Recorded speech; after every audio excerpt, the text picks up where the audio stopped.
Biden's poll numbers are in a bit of a nosedive over the sequence of disasters culminating in the disaster in Afghanistan. According to the latest numbers, he's down, seems about 10 points to about 43%. But my point is, 43%? Why is it that high? Debbie says it should be zero. Who are these 43% who think that Biden is doing a good job?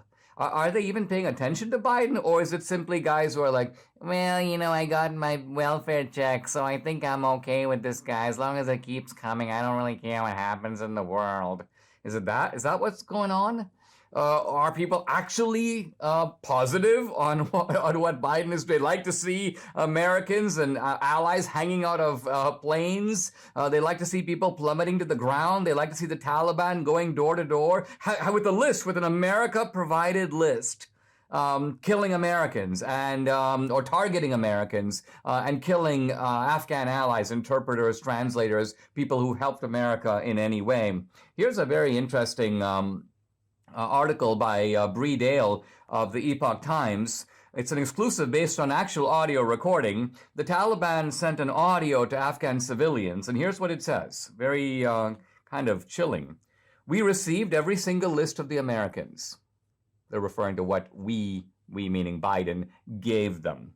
And then they say, should we gather all of them and kill them? Hang them? Or expose them to the public? Or stone them to death? What should we do? Now, this could just be a threat, but we know the Taliban is fully capable of carrying these threats out. And as I look at the decision upon decision made by Biden and his team, I think to myself, there are some people, and it's me too, sometimes attribute Biden's behavior to his senility, doesn't know what's going on. Hey, what's happening over there? Taliban, yeah, right. I kind of, that stirs up a vague memory. But the systematic disasters, one upon the other, don't suggest mere bungling. I mean, let's take a look at them. I mentioned the list that we provided. Who in their right mind provides your enemy with a list of your people that they can immediately target? What kind of sense does that make? It almost appears so diabolical that someone in the Taliban would give us a list. It's that kind of behavior. Here's the Taliban, by the way, parading through Kabul, showing the American-made weapons that we left behind for them. Take a look and listen.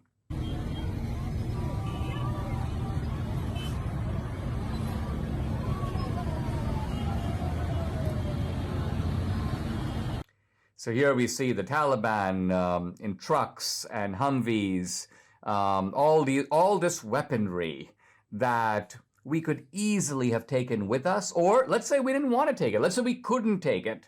Well, destroy it. It's common sense that you don't turn it over to your adversary. The United States knew it was getting out. It could have gotten rid of all this weaponry. We left Americans behind. We could have gotten them all out. We chose not to. We here again, meaning Biden.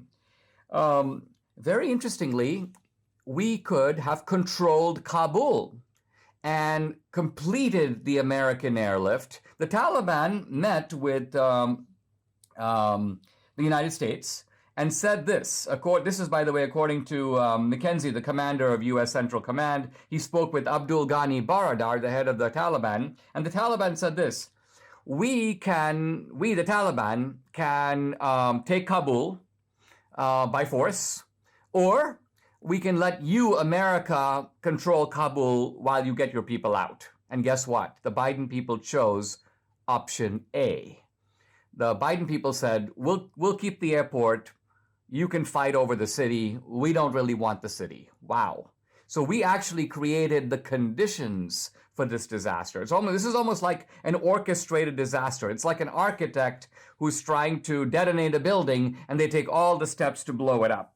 Now, the latest development, I see this from Politico, and Politico has been doing some pretty good reporting on this. I got to give them credit. The Pentagon knew about the suicide attack before it occurred. Think about that. This is an attack that killed, now I believe, close to 200 people, 13 American servicemen. and we had advanced knowledge of it because just 24 hours before the attack, there was a phone call.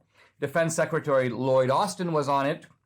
Mark Milley was on it. They were discussing the imminent attack. Wow. And they talked about the fact that this would be, quote, a mass casualty event.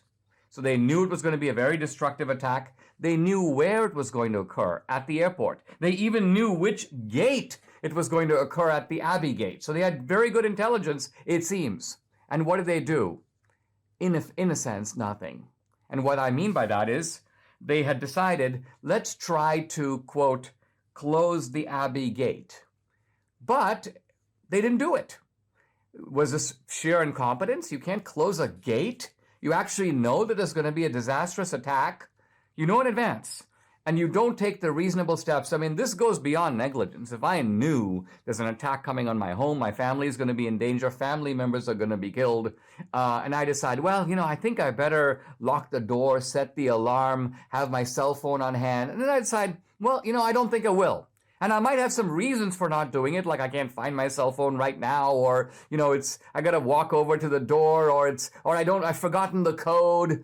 Whatever the reason may be, my actions would go beyond mere negligence. They would almost appear calculated for me to invite the attack. And that is what I'm getting at with Biden. Is it possible that he is fulfilling Obama's idea of, let's teach the United States a lesson? We need to basically deliver a real blow. Let the Taliban do it, but we will actually help them do it. Why? Because this will teach the United States, i.e. my fellow citizens in America, a lesson. Never intervene in a foreign country like this again, or this will be the predictable, by which I mean orchestrated, outcome.